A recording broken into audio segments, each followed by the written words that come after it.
Good Saturday morning, everyone. Today on Perspectives, the statistics are horrific and obvious. And as you hear them, as we reported on our newscast 24 hours a day, gunshots ring out on our streets with another victim dead. Usually the shooter, though, is caught and behind bars within 24 to 48 hours of the crime, according to Mobile police. However, this is a sad and harsh reality that Mobilians want to end. And in one effort to reduce homicides, the Mobile Police Department is now looking into computer technology to quickly capture perpetrators. In a recent summit with police departments from Alabama's 10 major cities, another crime-fighting tool was discussed and is being considered by police officials in Mobile. It is called the ShotSpotter, and one of many companies the Mobile Police Force is looking into, according to officials. Essentially, ShotSpotter sensors can identify where shots have been fired down to about 80 feet by using sound, and can be identified quicker than a 911 call. Now, according to the ShotSpotter officials, the system would also carry video components that, if detected, a gunshot would turn video cameras automatically to where the sound was first heard. However, though, in spite of the many fears of living in a shooting zone, Mobile police do have statistics that compare the port city to other cities across the state and the country as well regarding safety. Now, according to Mobile police, the city is 20% safer than other cities in Alabama and 6% safer than other cities in the nation. Unfortunately, though, that is not to say that we are out of the violent zone. According to the CityData.com crime index, Mobile's 2018 crime rate is almost double than the U.S. average, especially higher than in almost 95% of U.S. cities.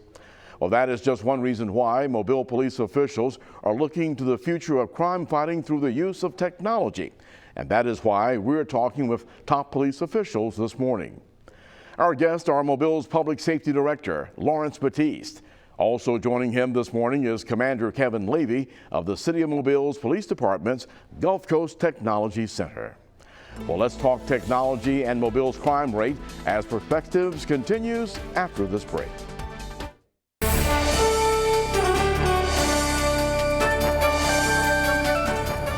Welcome to Perspectives this morning. Our guest, Public Safety Director of the City of Mobile, Lawrence Batiste, and Commander Kevin Levy with the Mobile Police Department's Gulf Coast Technology Center. Gentlemen, thank you both for being a part of the program and joining us this morning for the conversation.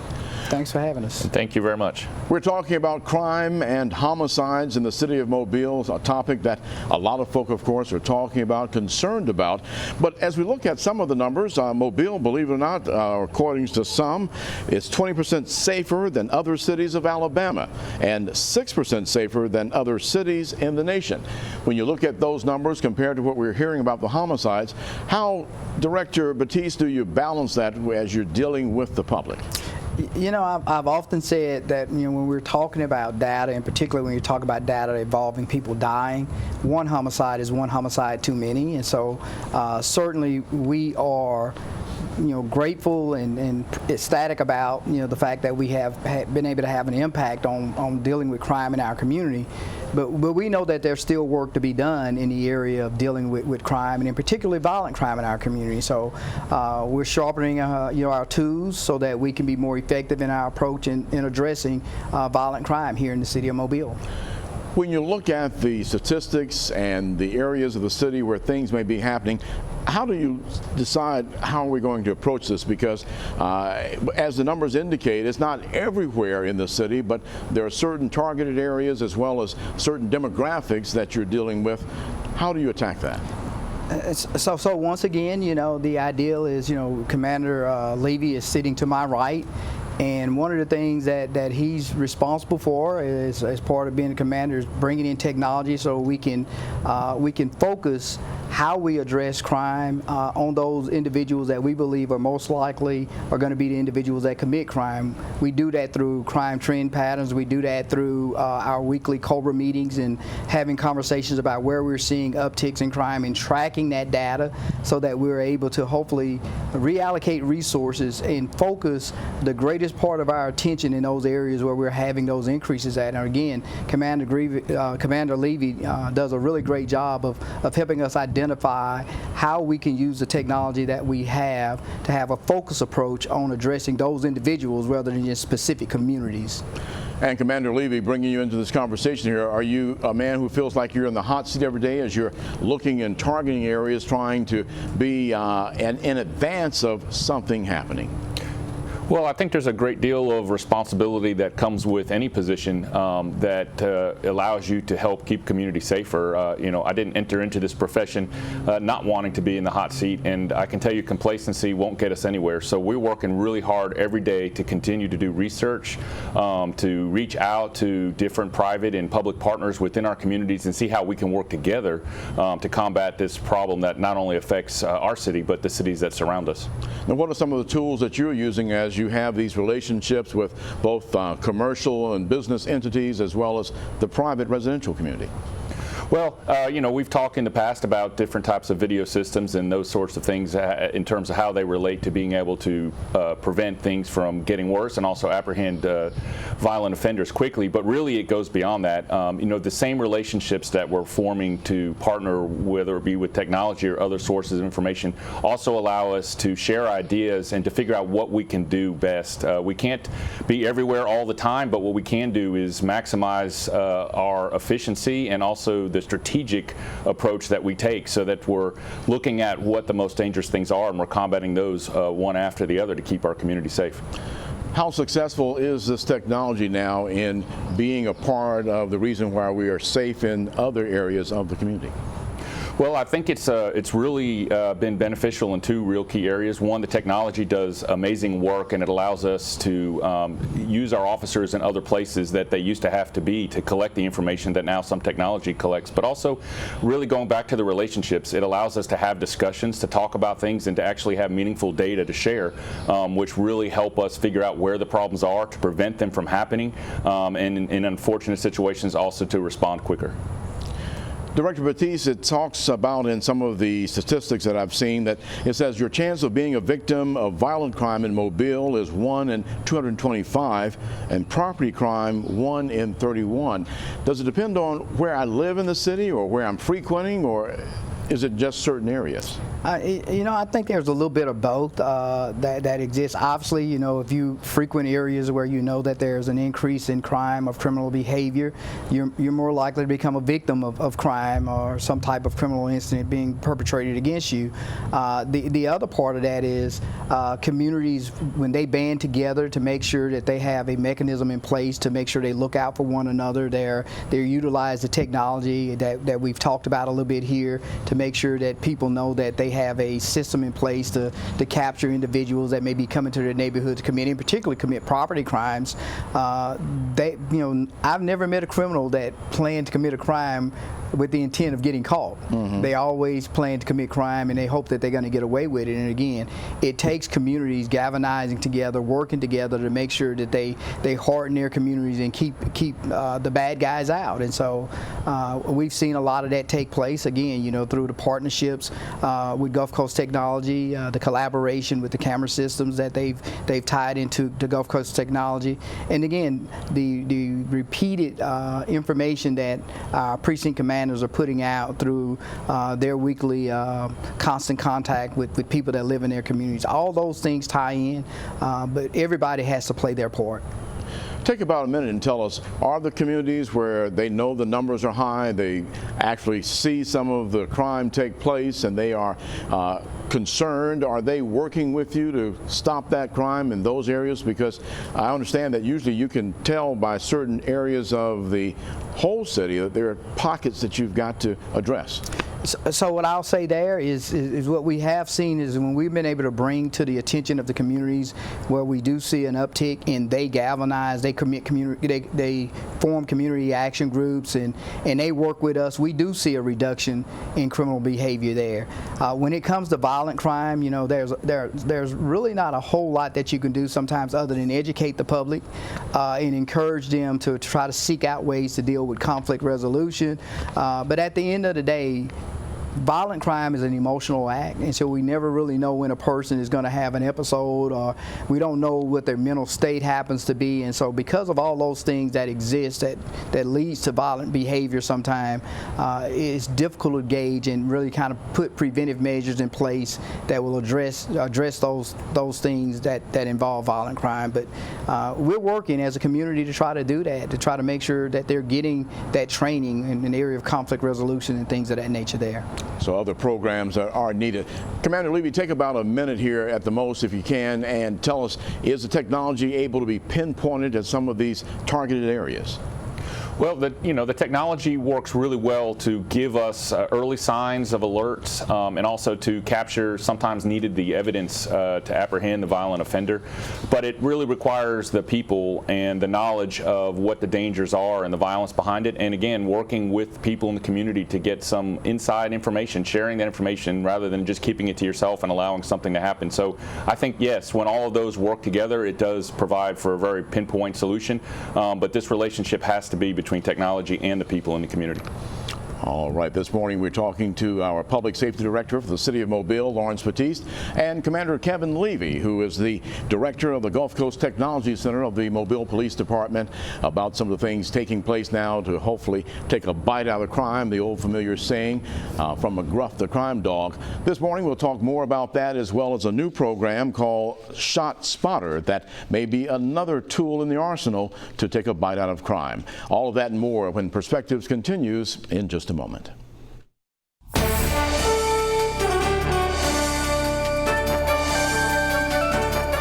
Welcome back this morning. We're talking to Mobile's Public Safety Director, Lawrence Batiste, and Commander Kevin Levy of the Mobile Police Department and the Gulf Coast Technology Center. Now, gentlemen, one of the stats that I saw recently that states with the highest murder rates, and two of those are very near to us. Louisiana has the highest rate, and then Mississippi is the third highest murder rate in the United States. Does this have any impact on us in Alabama since we're in such close proximity? Is there some kind of correlation there?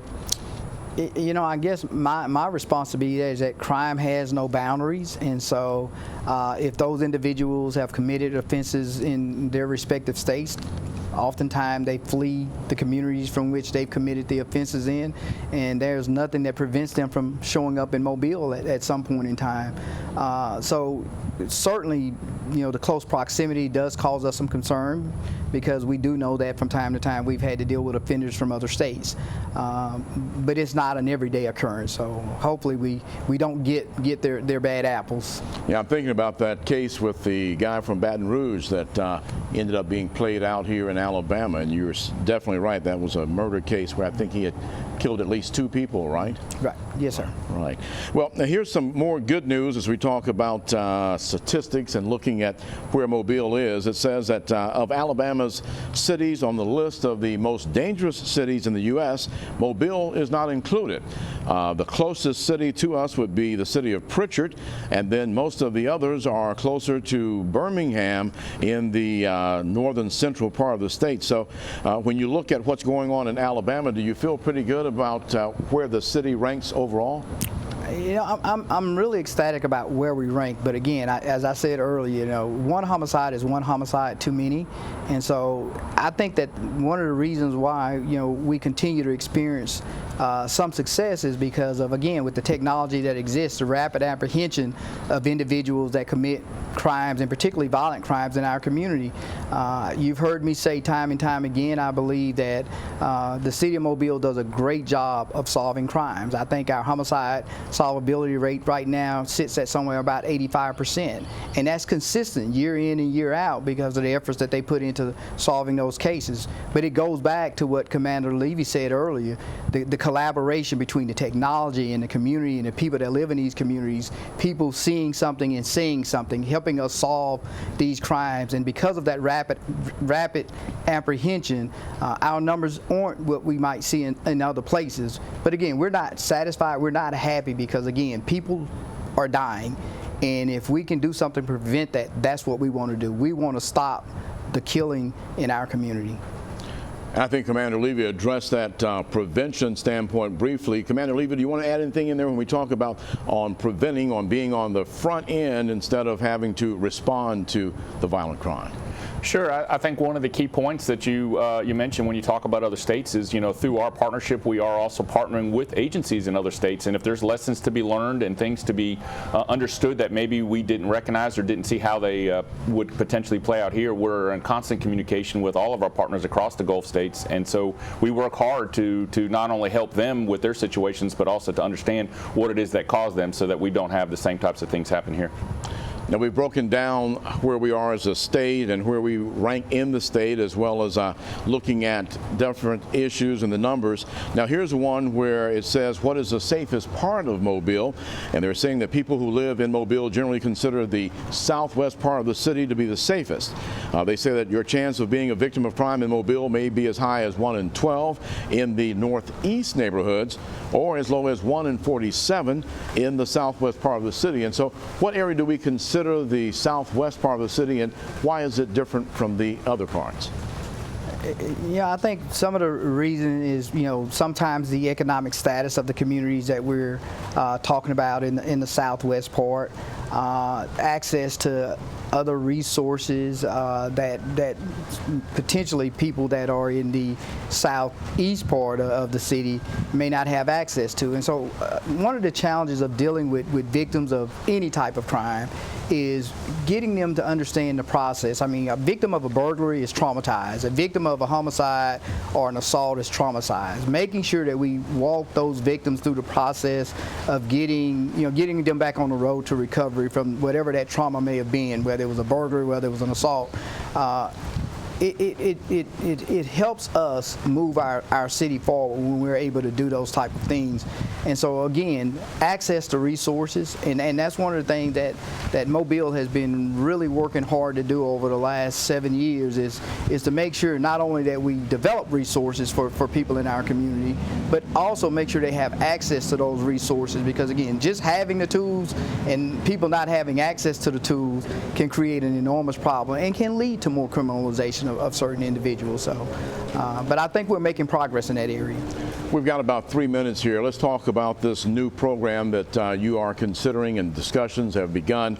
You have the mayors of the 10 largest cities in Mobile talking about crime and what each is learning and what we can do to help each other. And one of the stories that came out of that for us in the media was that Shot Spotter. Tell us about that and why you're considering that. So I think what we really want to focus on is that we're looking for a shot detection system. We have not entered into a partnership with anybody, any one particular vendor as it relates to a shot detection system. But where we see the value in maybe looking at something like that, Shot Spotter by itself is worthless really to us as a community.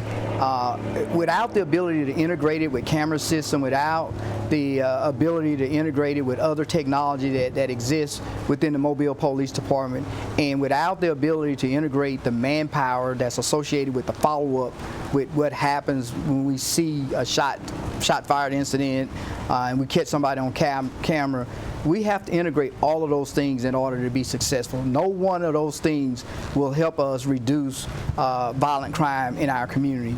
Oftentimes when people say that they don't feel safe, they don't say they don't feel safe because they heard shots. They say they don't feel safe because the street lights in their neighborhood are out. Mm-hmm. And so they can't see what's going on. And so part of what we talked about when we talk about a shot detection system, we also talked about how do we increase lighting in neighborhoods where potentially violent crime occurs.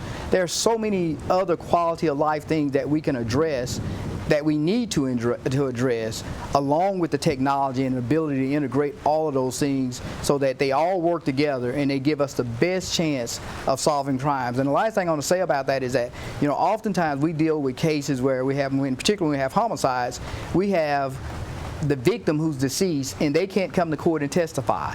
We're able to prosecute those cases oftentimes because of physical evidence.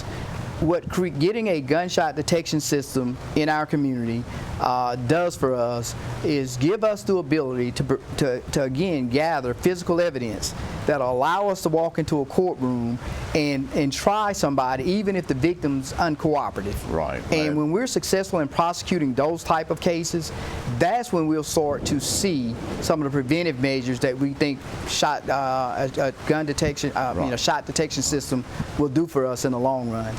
Director Batiste, we only have a couple of seconds left here. Very quickly, were you satisfied with what you're hearing from your counterparts in Birmingham and Montgomery about how they're using that technology? Yes, sir, I really was, because again, they integrated not just the technology, but they also integrated that with the manpower and the resources that they have available on the ground. People knocking on doors when someone reports shots being fired in the community, checking to make sure, first of all, that they're okay, and second of all, to see if there's any physical evidence that they can gather that will help them successfully prosecute individuals that may have been engaged in that type of behavior. All right, so there's a total package involved. Yes. Again, Public Safety Director Lawrence Batiste and Commander Kevin Levy, we thank you both for sharing this morning, and hopefully we've been able to open the eyes of some folk where they need to be involved in this process. It's a total community effort to stop crime here in the Port City. We thank you for joining us this morning. And for more information on the technology the Mobile Police Department is using to keep us safe, as well as the new computer crime fighting tools such as possibly the Shot Spotter, contact the Mobile Police Department at the phone number you see there on your screen, especially for community action groups. You can also check on updates via the Mobile Police website or Facebook page. Well, please join us here next Saturday morning for Perspectives as we discuss important issues and seek solutions. I'm Eric Reynolds. Have a great week ahead.